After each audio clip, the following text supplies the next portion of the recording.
لیکن چاروں چیزیں ہم وزن لی تھی. تو اب ہونا تو یہ چاہیے نا کہ 1,00,000 سال تک 1,000 سال تک ہم اپنی میت کو مٹی کے حوالے کریں تراب کے, پھر آلٹرنیٹ 1,000 سال کے بعد ہوا کے حوالے کر دیں, پھر 1,000 سال کے بعد پانی کے حوالے کر دیں, پھر 1,000 سال کے بعد ہوا کے حوالے کر دیں. تو ہم یہ اپنی میت کو, کیونکہ ہم وزن لیے ہیں اللہ نے ساری چیزیں, مگر کیوں ہمیشہ سے تراب کے حوالے اس وقت سے جب ایک کوے نے دوسرے کوے کو مارا اور قابیل کو بتلایا کہ حابیل کو ایسے دفن کرنا ہے, تو اس وقت سے لے کر اب تک ہم مٹی کے حوالے کرتے ہیں, تراب کے حوالے کرتے ہیں. آپ کر دیجئے پانی کے حوالے میت, چیر پھاڑ کے ختم کر دے گی. ہوا کے حوالے کر دیں, ختم کر دیجیے. آپ آگ کے حوالے میت کر دیجئے, جلا کے خاص طور ہندوؤں کی طرح کر دے گی. لیکن میں نے خود میتیں نکالی ہیں. مفاتی میں ایک دعا ہے, وہ پڑھیے اور 2 رکعت نماز پڑھ کے اگر کسی نے وصیت کی ہو کہ بھائی مجھے دفن کرنا کربلا محلہ میں, تو آپ مٹی سے یہ کہیں کہ ہم یہ اپنی میت 10 سال کے لیے امانتاً رکھ رہے ہیں, یعنی 10 سال کے لیے میت کو امانتاً رکھ رہے ہیں. سبحان اللہ. تو 10 سال تک کفن بھی میلا نہیں ہوگا. میں نے خود میت نکالی ہے 10 سال کے بعد کہ کفن میلا نہیں ہوا. اب میں جملہ کہہ رہا ہوں فضائل سننے والے حضرات کے لیے کہ اللہ نے ان 4 عناصر میں بھی 3 کو خائن بنایا ہے, ایک ہی کو امین رکھا ہے.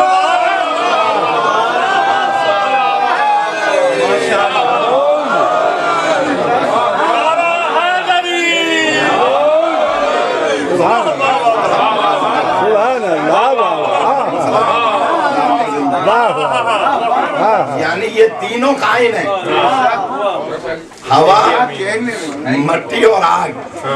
لیکن تراب کو اللہ نے کیسا امین بنایا ہے. تو جملہ کہہ دوں کہ جب تراب اتنی امین ہے تو ابو تراب کو کیسا امین ہونا چاہیے. ابو تراب کی امانت کا اگر اندازہ لگانا ہے تو شبر ہجرت لگائیے کہ ابو تراب کو اللہ نے کیسا امین بنایا ہے کہ مولا کائنات کے حوالے رسول پاک ساری امانتیں کر کے جا رہے ہیں. اور میں نے شاید مجھے یاد پڑتا ہے کسی موضوع میں باب زہرا میں یہ جملہ پچھلے سال کہا تھا چیلم کے اشرے میں کہ مولا کائنات کو رسول پاک نے یہ سونا چاندی, یہ لوٹا مسلح, یہ چیزیں امانت میں نہیں دی تھی. یہ تو ظاہری چیزیں ہیں. دراصل مولا کائنات کو رسول پاک نے اپنا مستقبل حوالے کیا تھا. میں تو یہ سمجھ رہا تھا کہ بہت زیادہ کتابوں پر نگاہ ہے, لیکن بس ایک جملہ نہیں کہہ رہا, سخت آ رہا تھا. دیکھیے صادق اور امین منوایا ہے رسول پاک نے اپنے کردار سے. صادق اور امین منوایا ہے امانتیں ادا کر کر کے. صادق اور امین منوایا ہے اپنے کردار سے نبی پاک نے. اب اگر خدا نہ خواستہ نبی پاک امانتیں مولا علی کو دیں اور خدا نہ خواستہ مولا علی وہ امانتیں خدا نہ خواستہ ادا نہ کریں, تو اس کا مطلب ہے قیامت تک نبی کا مستقبل داغدار ہو جائے گا.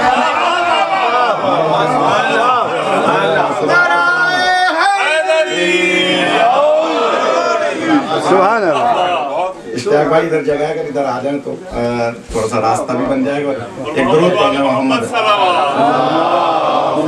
صلی علی محمد والے محمد. غور فرمائے گا کہ رسول پاک نے امانتیں ظاہری دی تھی لیکن حقیقتاً اپنا مستقبل مولا علی کے حوالے کیا. ورنہ بہت اس پہ رات کو بیٹھ کے جب خیال آئے تو غور کیجیے گا کہ رسول پاک اگر امانت مولا علی ادا نہ فرماتے تو اس کا مطلب ہے کہ وہ کافر و مشرک جو نبی کو آپ کی اس زندگی میں جو مکے میں رہی صادق اور امین مانتے تھے, ہجرت کے بعد نعوذ باللہ ان کا نظریہ بدل جاتا یا نہ بدل جاتا. اس کا مطلب یہ ہوا کہ رسول پاک نے ظاہری چیزیں مولا علی کے حوالے ظاہراً کی تھی, حقیقتاً اپنا مستقبل حوالے کیا تھا. تو مسلمانوں اگر نبی اپنا مستقبل علی کو دے دیں تو آپ کو اعتراض نہیں ہے, ہم اپنی قیامت علی کے حوالے کر دیں.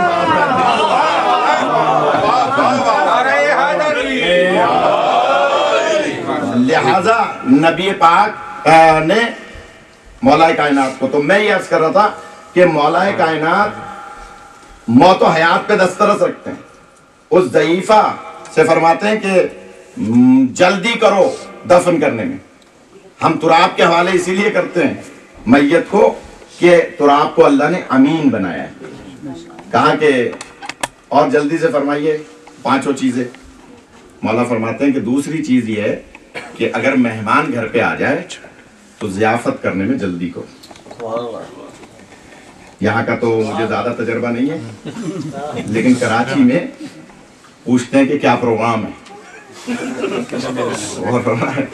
ابھی آپ تھے کراچی میں، پوچھتے ہیں کہ کیا پروگرام ہے. کیا پوچھ رہے ہیں؟ کیا پروگرام ہے. اس کا مطلب ہے کب آئے ہو، کب جاؤ گے.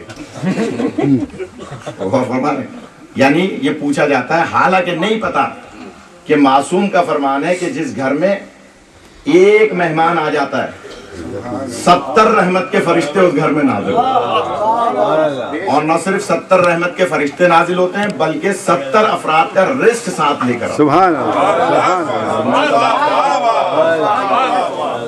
70 افراد کا رزق ساتھ لے کر آتے ہیں وہ ملائکہ جو کسی ایک مہمان کے آ جانے پر آتے ہیں. اب آپ نے دروازے سے مہمان کو ٹرکھا دیا اور پھر ہمیں فون کر رہے ہیں مولانا جاب چھوٹ گئی. کسی نے بندش تو نہیں کرا دی؟ کسی نے میرے فلاں کزن نے، فلاں بھاوج نے، فلاں نے کہیں کوئی ہمارے لیے بندش تو نہیں کرا دی، ہمارے روزگار کو تو بند نہیں کرا دیا.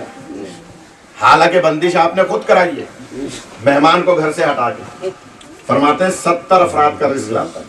اب میں اس پہ 1 گھنٹہ بول سکتا ہوں مہمانوں پہ، لیکن میں بس چھوڑ رہا ہوں اس لیے کہ بیچارہ اسد بہترین مہمانداری کرتا ہے میری وہاں، اس لیے اس ٹاپک کو چھوڑ رہا ہوں.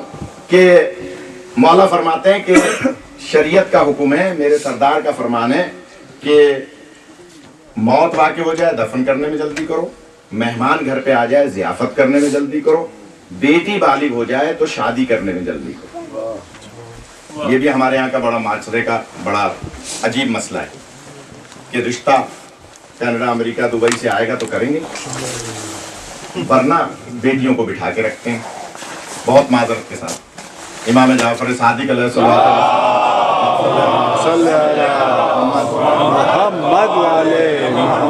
فرماتے ہیں کہ جس گھر میں 3 رشتے یکے بعد دیگرے آئے بچیوں کے اور آپ نے ان کو ٹھکرا دیا. اچھے تھے، اللہ پہ توکل کرتے تو آپ خوش رہتی، لیکن آپ نے ٹھکرا دیا یہ سوچ کے کہ اور اچھا آئے گا تو شادی کریں گے. اب امام کا جملہ ذرا سخت ہے.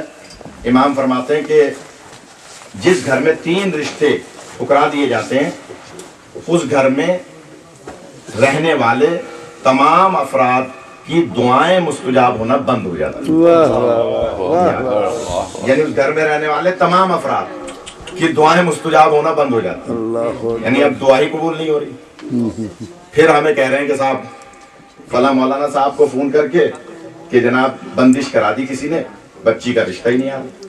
تو اس کا مطلب ہے بندش تو ہم نے خود کرائی ہے نا، جب دعا ہی قبول نہیں ہو رہی. تو میں نے یہ سوال آیت اللہ تقی بہجت سے پوچھا کہ اگر کسی کے اس طرح سے غلطی ہو گئی، کوتاہی ہو گئی، بھول ہو گئی، نہیں مسئلہ پتا تھا، رشتے آتے رہے ٹھکراتے رہے، اب بچی کی ایج زیادہ ہو رہی ہے، لہٰذا کیا کیا جائے؟ تو آپ فرماتے ہیں کہ اس کے ماں باپ کو جنہوں نے رشتے ٹھکرائے ہیں پہلے تو استغفار کی تسبیح پڑھنی چاہیے، دل سے توبہ کرنی چاہیے، اور اس بچی کو خود سورہ طارق کی رات کو 3 مرتبہ تلاوت کرنی چاہیے. سورہ طارق، یہ مائیں بہنیں خاص طور پہ سنیں، سورہ طارق کی تلاوت کرنی چاہیے جیسے ہمارا رواج ہے درود اول آخر پڑھ کے، اور چونٹیوں کو غذا کھلانی چاہیے. چونٹیوں کو، کیونکہ چونٹیاں کثرت سے محب اہل بیت ہوتی ہیں.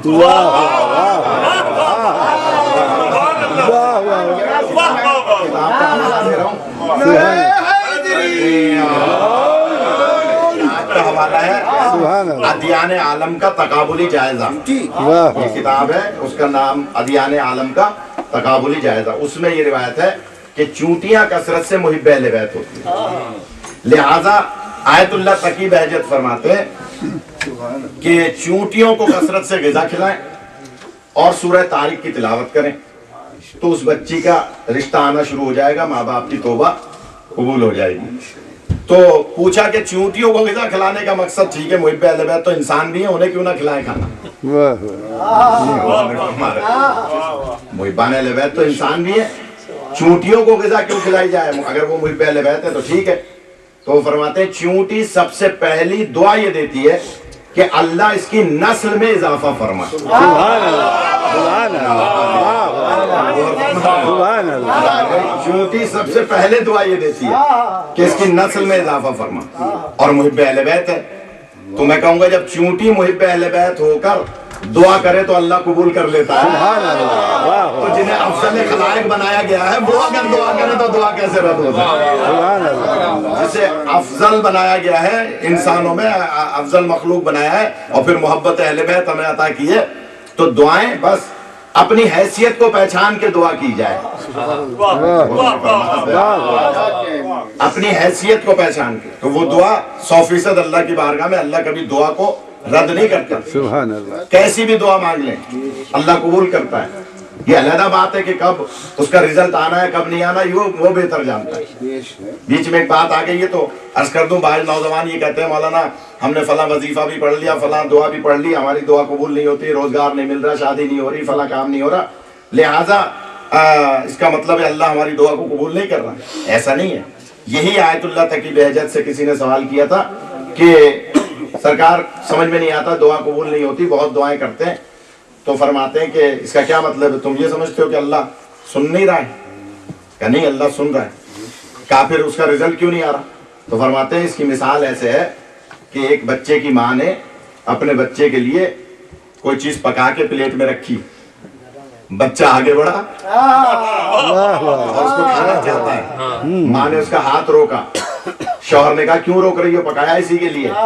تو کہتی ہے کہ ہاں اسی کے لیے پکایا, لیکن میں جانتی ہوں کہ اسے کب کھلانا ہے, لہٰذا اللہ بہتر جانتا ہے کہ اس کا رزلٹ اس کو کب دینا ہے. سبحان اللہ, سبحان اللہ. لہٰذا جو حضرات یہ کہہ دیتے ہیں کہ صاحب دعا ہماری قبول نہیں ہو رہی, گویا اللہ نہیں سن رہا, ایسا نہیں ہے, اللہ سننے والا ہے. تو بس مولا فرماتے ہیں کہ اگر بیٹی بالغ ہو جائے تو شریعت کا حکم ہے شادی کرنے میں جلدی کرو, کیونکہ یہ موضوعات ایسے ہیں پانچوں کی کم سے کم 5 مجلسیں اس کے لیے درکار ہیں. لیکن میں جلدی سے اپنے مقصد پہ آ رہا ہوں جو انہوں نے موضوع دیا ہے کہ جناب مولا فرماتے ہیں کہ اگر گناہ سرزد ہو جائے تو توبہ کرنے میں جلدی کرو. واہ واہ واہ. کس سے فرما رہے ہیں ناظر صاحب؟ بتائیے نا. عورت سے. ہاں سوئیے نہیں کہ بتائیے عورت سے, اس ضعیفہ سے جس کے بیٹے کی میت سامنے رکھی ہے, اور فرما رہے ہیں اس سے فرما رہے ہیں کہ موت واقع ہو جائے تو دفن کرنے میں جلدی کرو, اگر بیٹی بالغ ہو جائے تو شادی کرنے میں جلدی کرو, مہمان گھر پہ آ جائے ضیافت کرنے میں جلدی کرو, گناہ سرزد ہو جائے تو توبہ کرنے میں جلدی کرو. واہ واہ واہ. یعنی گناہ, آپ کی خاموشی بتا رہی ہے کہ مجھے اس پہ بولنا چاہیے کہ جناب گناہ سرزد ہو جائے تو توبہ کرنے میں جلدی کرو. اس کا مطلب ہے ماشاءاللہ یہاں کوئی گناہ کرتا ہی نہیں ہے مجھ سمیت, اس لیے کہ توبہ کی بات ہے نا, توبہ کرنے میں جلدی کرو اگر گناہ سرزد ہو جائے. اس ملک کو حکم ہے اللہ کا کہ نیکی کرے تو فوراً لکھ لو, اس ملک کو حکم ہے کہ 9 گھنٹے تک انتظار کرو. یعنی اگر گناہ ہو جائے تو 9 گھنٹے تک انتظار کرو. ہو سکتا ہے کہ 9 گھنٹے کے درمیان نماز کا ٹائم آئے گا, یہ نماز پڑھ کے توبہ کر لے گا, میں اس کو معاف. لیکن اس ملک کو حکم ہے کہ جہاں آپ نے نیکی کا ارادہ کیا کہ ہم جا کر اس قدیمی بارگاہ میں مجلس سنیں, فوراً ایک نیکی آپ کے نام اعمال میں لکھ لی, چاہے راستہ بدلنا پڑ گیا, کسی اور وجہ سے نہیں آ سکے مجلس میں, لیکن نام اعمال میں نیکی لکھ لی گئی. سبحان اللہ. نیکی کا لکھ لیا جاتا ہے, بدی کا نہیں لکھا جاتا جب تک کہ 9 گھنٹے نہ گزر جائیں. 1 گھنٹے سے لے کے 9 گھنٹے تک کی روایات ہیں ہمارے یہاں. تو معصوم فرماتے ہیں کہ اللہ دیکھتا ہے کہ کوئی توبہ کر رہا ہے تو میں اس کے گناہوں کو معاف. 5ویں بات, نماز کا وقت ہو جائے تو نماز پڑھنے میں جلدی کرو. اب اس پہ بھی میں کئی گھنٹے بول سکتا ہوں لیکن چھوڑ رہا ہوں. مولا فرماتے ہیں کہ اے ضعیفہ جلدی کرنے کا حکم ہے، سرکار نے فرمایا شریعت کا حکم ہے، لہذا آپ اس کو اپنے بیٹے کی میت کو دفن اگر نہیں کر سکتی تو ہم مدد کے لیے حاضر ہیں۔ امور تکوینی پر قدرت رکھنے والوں کی معرفت۔ واہ واہ واہ ضعیفہ کہتی ہے کہ اے رب آپ اپنے سفر پہ جائیے، واہ واہ واہ واہ اپنا کام کیجئے، میں اپنے بیٹے کو دفن نہیں ہونے دوں گا۔ غور فرمائے گا خدا را، اتنی زیادہ تبلیغ کے بعد وہ کہتی ہے کہ آپ جائیے، میں اپنے بیٹے کو دفن نہیں ہونے دوں گا۔ مولا فرماتے ہیں کیوں؟ اب جملہ ضعیفہ کا سنیے گا اور پھر اپنی اپنی معرفت کا اندازہ لگائیے گا۔ ضعیفہ کہتی ہے اے رب میں اسے دفن اس لیے نہیں ہونے دوں گی کہ میری زندگی کا واحد سہارا ہے، میں اس جنگل میں رہتی ہوں، میرے پاس کوئی اور سہارا ہے نہیں، یہ مزدوری کرتا تھا، مجھے پالتا تھا، اپنا بھی پیٹ پالتا تھا، اب یہ مر گیا تو میں کیسے زندگی گزاروں گی، میں اسے دفن نہیں ہونے دوں گی۔ مولا فرماتے ہیں پھر کہا کہ پھر یہ کہ میرے زمانے کا امام اور اولی الامر کوفے میں رہتا ہے، میرے زمانے کا اولی الامر کوفے میں رہتا ہے، میں اپنے بیٹے کی میت کو کوفے لے جاؤں گی اور جیسے ہی اپنے امام کی خدمت میں پہنچوں گی ان سے عرض کروں گی اسے زندگی دلائیے، زندگی امام اس کو دلائیں گے، اور میرے گھر کا سامان جو میں نے اس ساربان کو دے دیا ہے کہ سب کچھ تم لے لو، بس مجھے کوفے پہنچا دو، میرے بیٹے کو کوفے پہنچا دو، واہ واہ یہ سب کچھ میں نے اس کو دے دیا، دنیا کے پیسے میرے پاس نہیں ہے، یہ سامنے کھڑا ہے عرب بدو، یہ اس سے یہ کہا ہے کہ مجھے اور میرے بیٹے کو کوفے پہنچا دو، میرے مولا زندگی دلائیں گے، سامان دوبارہ بن جائے گا، اور فرمانے میرے مولا اسے زندگی دلائیں گے۔ ضعیفہ کا اعتقاد دیکھیے آپ، ضعیفہ کا یقین دیکھیے، مولا اسے زندگی دلائیں گے۔ اب جملہ سنیے گا، مولا فرماتے ہیں کہ اے ضعیفہ علی سے زندگی دلا سکتے ہیں؟ بہت آہستہ الفاظ میں کہہ رہا ہوں، علی سے زندگی دلا سکتے ہیں؟ ضعیفہ نے کہا کہ ہاں مجھے یقین ہے، جبھی تو میں نے سارا گھر کا سامان دے دیا، یہ میرے یقین کی منزل ہے۔ کہا کہ اچھا اگر علی سے زندگی دلا سکتے تو میں اسے زندگی دلاؤں؟ پہلا جملہ یاد ہے آپ کو؟ مانتی تھی پہچانتی نہیں تھی۔ جیسے ہی اس نے یہ سنا کہ یہ فرما رہے ہیں کہ میں اسے زندگی دلاؤں تو کھڑی ہو گئی اور ہاتھ جوڑ کے کہتی ہے یہ دعویٰ تو سوائے میرے مولا کے کوئی کر ہی نہیں سکتا۔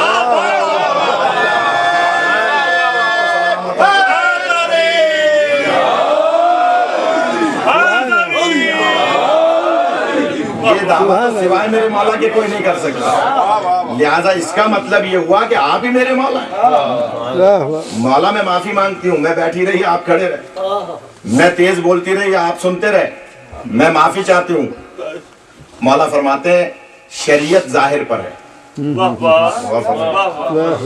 اگر تم ہمیں پہچانتی اور پھر عزت نہ کرتی تو تم سے مواخذہ ہوتا، لہذا تم نے ہمیں دیکھا نہیں تھا، غائبانہ محبت رکھتی تھی، لہذا میں علی تمہیں معاف کرتا ہوں۔ اور فوراً مولا نے 2 رکعت نماز پڑھی، غور فرمائے گا، 2 رکعت نماز پڑھ کے اور مولا نے اپنے پیر کا انگوٹھا اس کے جسم کے ساتھ مس کیا، اس میت کے جسم کے ساتھ اپنے پیر کا انگوٹھا مس کیا اور فرماتے ہیں قم باذن اللہ۔ نہ ہو روایت، میں ذمہ دار ہوں، یہ بیچ والے لوگ جیسے چاہیں سنیں ان کی مرضی، لیکن میں جملہ یہ کہہ رہا ہوں کہ مولا کائنات نے انگوٹھا مس کر کے قم باذن اللہ کہا، وہ دونوں ہاتھ زمین پر ٹیک کر کھڑا ہوا اور جملہ کہتا ہے السلام علیکم یا امیر المومنین۔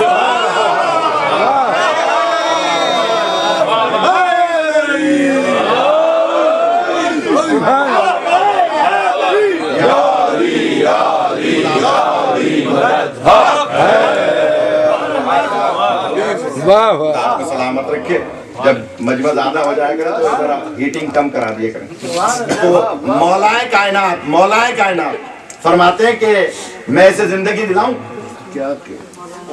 اور جب زندگی دلا دی تو دونوں ہاتھ زمین پہ ٹیک کر کھڑا ہوا اور کہتا ہے کہ السلام علیکم یا امیر المومنین۔ اب میں جملہ کہہ رہا ہوں، غور کیجئے گا، مولا فرماتے ہیں یہ نوجوان